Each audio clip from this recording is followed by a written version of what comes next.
સિદ્ધપુર તિરુપતિ માર્કેટના બીજા માળે એક ભિક્ષુકની લોહીલુહાણ હાલતમાં લાશ મળી હતી, જે બાદ સિદ્ધપુર પોલીસે તપાસ હાથ ધરતા ભિક્ષુકની હત્યા તેના જ ગુરુએ કરી હોવાનું ઘટસ્ફોટ થયો હતો. ગાંધીનગર ક્રાઇમ ન્યૂઝમાં આપનું હાર્દિક સ્વાગત છે. ત્યારે પોલીસે ગણતરીના કલાકોમાં ચેલાની હત્યા કરનારા આ ગુરુને ઝડપી પાડી હત્યાનો ભેદ ઉકેલી નાખ્યો છે.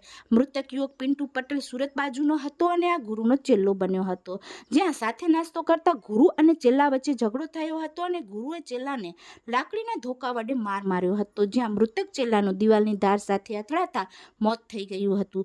જે બાદ પોલીસે સ્થળ પર પહોંચી આસપાસના સીસીટીવી કેમેરાનો ફૂટેજ મારફતે તપાસ હાથ ધરી હતી, જ્યાં તપાસમાં મૃતક ભિક્ષુકનો સાથીદાર શંકાસ્પદ દેખાયો હતો.